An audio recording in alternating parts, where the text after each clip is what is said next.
Shikues të nderuar, ju përshëndes. Temperatura tashmë e arritur dhe stina e pranverës ka trokitur, por si ndikon kjo stinë në lëkurën tonë, për këtë temë do të kem një intervistë me dermatologen Oljeda Kaçani. Oljeda, të përshëndes. Përshëndetje gjithashtu. Si ndikon pranvera në lëkurën tonë, duke qenë se stina e pranverës tashmë ka trokitur? Çfarë duhet të kemi kujdes në këtë stinë? Atëherë, duke qenë se në pranverë dita është më e gjatë, rrezatimi diellor është më i shtuar, normalisht shpenzojmë më shumë kohë në ambiente të jashtme. Unë mendoj që parsorësh që duhet të shtojmë kujdesin ndaj diellit, pra duhet jemi pak më rigoroz me mbrojtje ndaj diellit. Rrezatimi diellor është i rritur, pavarësisht se nuk jemi akoma në stinën e verës.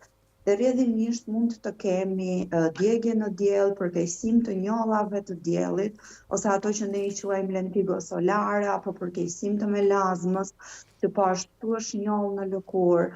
Gjithashtu në stinën e pranverës mund të shohim një përkeqësim ose shpërthim të disa dermatozave ose sëmundjeve dermatologjike që normalisht përkeqësohen nga rritja e rrezatimit diellor, siç mund të jenë ato që ne i quajmë fotodermatoza apo shpërthimet e një sëmundjeje autoimune, që është lupusi eritematoz. Për këtë arsye është e rëndësishme që në stinën e pranverës të jemi pak më shumë rigoroz me përdorimin e kremit të diellit dhe të mos e neglizhojmë atë.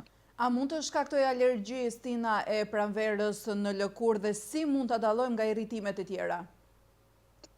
Po, stina e pranverës është stinë e cila është e njohur për shfaqjen e manifestimeve alergjike tek personat që janë të ndjeshëm. Normalisht rritet qarkullimi i poleneve në ajër dhe mund të sensibilizohen ose të bëhen më të ndjeshëm personat që kanë atopizëm, pra personat që janë më të prirur për t'u alergjizuar. Mund të manifestohet me skuqje të lëkurës, përkeqësim të ekzemës apo dermatitit atopik, të krojtura, të shtima, kluarje sysh, rrjedhje hundësh. Përgjithsisht reaksionet alergjike kanë një pamje klinike pak më dramatike, do me thënë mund shoqërohen me skuqje, enjtje të lëkurës, të krojtura të forta, ndërsa dermatitet irritative janë pak më të lehta, më kronike, mund të vinë si rezultati i përdorimit të ndonjë produkti të gabuar që mund ta irritojë lëkurën dhe kryesisht shoqërohen me tharje dhe skuqje të lëkurës, por jo enjtje, jo të krojtura të forta. Pra ka një ndryshim midis të dyjave. Sa i përket polenit dhe diellit, si mund ta mbrojmë lëkurën? Pra me çfarë lloj kremrash duhet ta mbrojmë lëkurën nga dielli dhe poleni? Tani sa i takon kremrave të diellit, e thash që shumë e rëndësishme përdorimi rigoroz i tyre në këtë stinë për arsye të rritjes së rrezatimit diellor. E mira është që në stinën e pranverës të përdorim kremra me konsistencë pak më të ulët, pak më të lehtë. Për shembull, jo kremra të trashë, shumë mbuluese që mund t'i përdorim në dimër, jo në konsistencë balsami, duhet rregulluar pak ajo rutina e skincare-it në raport me përdorimin e kremrave më të lehtë për arsye të shtimit të djersitjes, qëndrimit në ambiente të jashtme. Sa i takon pjesës së polenëve dhe personave që e dinë që janë atopik, që mund të alergjizohen në këtë stinë, mund të jenë pak më të kujdesshëm me hidratimin e lëkurës dhe me përdorimin e atyre antihistaminikëve apo antialergjikëve që mos lejojnë që gjendja të dalë jashtë kontrollit. Nëse do kenë shqetësime, pastaj do duhet i drejtohen mjekut. Sa i përket rrezeve UV, si mund ta mbrojmë lëkurën tonë ndaj atyre? Është shumë e rëndësishme që ta mbrojmë lëkurën dhe të mos ekspozohemi gjatë orarit të pikut të rrezatimit ultraviolet, kryesisht rreth orës 12 të drekës dhe 4. Është mirë që të jemi në ambiente të mbyllura ku nuk kemi një ekspozim të drejtpërdrejtë të lëkurës në diell. Përgjithsisht të gjithë kremrat solar mbrojnë ndaj rrezeve UVA dhe UVB. Sa ndikon në ndryshimi sezonal, pra i stinëve, në lëkurat e ndjeshme të cilët vuajnë nga ekzema apo ka një tjetër problem? Përgjithsisht personat që janë të ndjeshëm, po ashtu mund të irritohen në këtë stinë. Pranvera është një stinë, siç e di, me një mod të paqëndrueshëm, pra her pas here mund të kemi era, mund të kemi shira, prishje ose përkeqësim të papritur të motit. Tek personat që kanë një lëkurë shumë sensibël, erat e forta për shembull, mund ta thajnë dhe mund ta mund ta irritojnë lëkurën. Për këtë arsye rekomandohet përdorimi i një kremi hidratues në rutinën e mëngjesit poshtë kremit solar për ta mbajtur lëkurën pak më të për ta mbajtur lëkurën më të hidratuar dhe më pak të prirur ndaj këtyre irritimeve nga era e fortë apo nga ndrimet e papritura të motit. Zonja Kaçani, po sa i përket rutinës që ndjekim për të kujdesur për lëkurën tonë, a duhet të ndryshohet ajo në krahasim nga dimri në pranverë pra kur kalon nga stina në stinë, apo duhet të jetë gjithmonë konstante e njëjtë? Jo, e mira është që rutina të përshtatet, pra kalimi nga një stinë më e ftohtë në një stinë më të ngrohtë kërkon që të përdorim disa kremra që kanë një konsistencë pak më të hollë. Jo kremra të trash në formë balsami që mund ta irritojnë gjendjen, sidomos në raport me shtimin e djersitjes në këtë stinë. Kremrat është e mirë të jenë të hollë dhe është po ashtu e rëndësishme shumë që të shtohet përdorimi i vitaminës C në rutinën e mëngjesit kryesisht, në stinën e pranverës, sepse vitamina C është një antioksidues shumë i mirë dhe mbron lëkurën nga stresi oksidativ që mund shkaktojë vezatimi diellor. Olida, ne folëm për kremrat, po sa i përket vitaminave dhe ushqimeve, besoj ndikojnë shumë në lëkurë, çfarë duhet të përdorim, cilat ushqime, cilat vitamina në stinën e pranverës? Të hidratohemi sa më shumë është e rëndësishme, pra të pim sa më shumë ujë, perimet, frutat, që kanë përmbajtje të vitaminave të ndryshme, po ashtu të vitaminës C, siç e përmenda pak më parë, janë antioksidant, kryesisht fokusohemi te konsumi i perimeve dhe frutave me ngjyra të ndryshme, për të marrë sasinë e nevojshme të antioksidantëve që na duhen gjatë ditës për ta mbajtur lëkurën sa më të shëndetshme. Po nga ndotja dhe alergjenet e pranverës, si mund ta mbrojmë lëkurën, ato që shpërndajnë në ajër? Ka ndonjë metodë? Mund ta mbrojmë duke u kujdesur që ta hidratojmë me qëllim që të mos jetë dëmtuar barriera e lëkurës, sa më e dëmtuar të jetë barriera e lëkurës, tek personat që janë më të prirur, ekziston mundësia që ato të alergjizohen dhe të irritohen. Pra tek personat që janë atopik, është shumë e rëndësishme hidratimi i përditshëm i lëkurës. Pastaj pjesa tjetër e alergenëve që qarkullojnë në ajër është e pamundur që t'i shmangim. Megjithatë, e përmenda më parë, persona që e dinë që janë alergjik mund të fillojnë përdorimin e ndonjë antialergjiku ose antihistaminiku për të parandaluar këto shpërtimet e dermatiteve irritative ose të ekzemës gjatë stinës së pranverës. A kemi ndonjë trajtim apo maskë natyrale që ndihmon në rigjallërimin e lëkurës pas stinës së dimrit, pra nga dimri në pranverë që na ndihmon në mënyrë natyrale?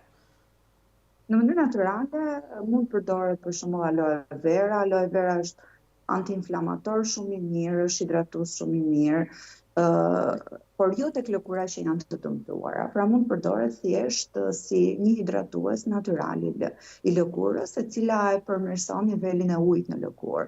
Po është e rëndësishme të ushqehemi sa më mirë, të konsumojmë sa më shumë lëngje, kryesisht ujë, dhe ta mbrojmë lëkurën rregullisht nga rrezet e diellit, nëse duam një lëkurë të shëndetshme.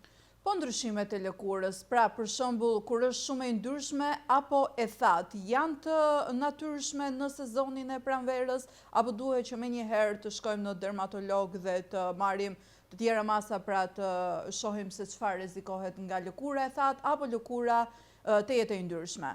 Çfarë duhet të bëjmë? Jo, është e pritshme që në stinën e dimrit, moti i ftohtë, erat e forta mund ta thajnë pak lëkurën. Në stinën e pranverës, kur rritet lagështia e motit, është pak më e butë koha, normalisht mund të shtohet pak prodhimi i ngjyrës, të disa persona që kanë tendencë për akne dhe kanë lëkurë të yndyrshme, mund të kemi dhe fillimin e këtyre shpërtimeve akneike. Pastaj kjo kërkon një konsult dermatologu. Megjithatë është e pritshme që kalimi nga stina e dimrit në stinën e pranverës të shkaktojë një farë ndryshimi dhe në përmbajtjen e atij sebumit ose ngjyrës së lëkurës, e cila mund të fillojë të shtohet pak. Sepse stina e dimrit e thanë zakonisht lëkurën. Cilat janë ato shenja apo simptoma që duhet menjëherë që t'i drejtohemi dermatologut, pra në momentin që i vërem ato? Atëherë, në rast se vëmë re skuqje të lëkurës, enjtje të lëkurës, sidomos kur kjo enjtje shoqërohet me enjtje të mukozave, themi ne, pra enjtje rreth syve, enjtje të zonës së buzës, të gojës, duhet menjëherë pastaj të drejtohemi mjekut. Nëse nuk i kemi këto, është nevojshme që të bëjmë një konsult te dermatologu, pra në fillim të pranverës pas çdo ndryshimi të stinës, është nevojshme që t'i drejtohemi dermatologut?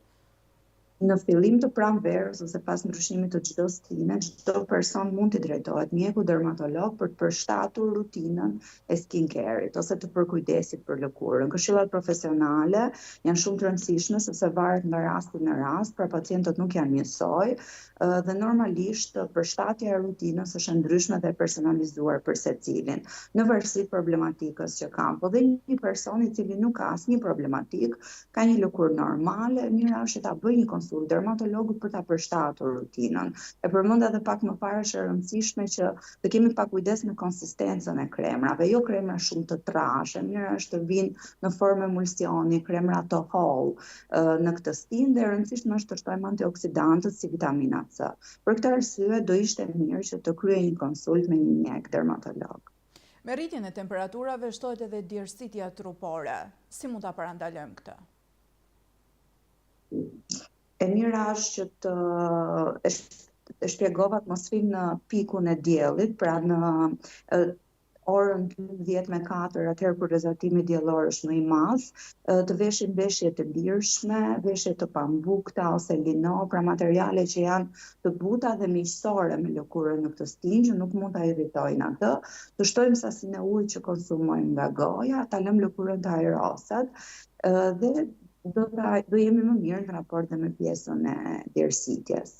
Për ta përmbyllur, Oljeda, ke disa këshilla që mund t'i rekomandojmë teleshikuesve që të kujdesen më mirë për lëkurën e tyre në këtë stinë të pranverës?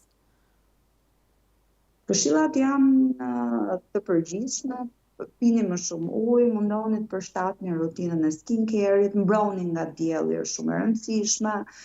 Stina e pranverës është një stinë që mund ta ndihmojë, po dhe ta sfidojë lëkurën, sidomos tek personat që përmendëm që e din që janë të ndjeshëm, e din që janë alergjik, e din që në këtë stinë mund të fillojnë ato irritimet e lëkurës, hidratoni sa më mirë, përdorni kremra hidratuese, sidomos tek zonat ku lëkura paloset ose fërkohet, pra ka tendencë të irritohet dhe nëse e shihni pastaj që nuk e menaxhoni dot gjendjen, mund t'i drejtoheni mjeku dermatolog për këshilla më të specializuar. Rëndësishme është që të përdorni në mënyrë më rigoroze kremin e diellit gjatë kësaj stine çdo ditë, ju lutem, në mëngjes. Oljeda, unë të falenderoj për këtë intervistë plot me këshilla. Faleminderit dhe juve, ishte kënaqësi. Ditë mbar.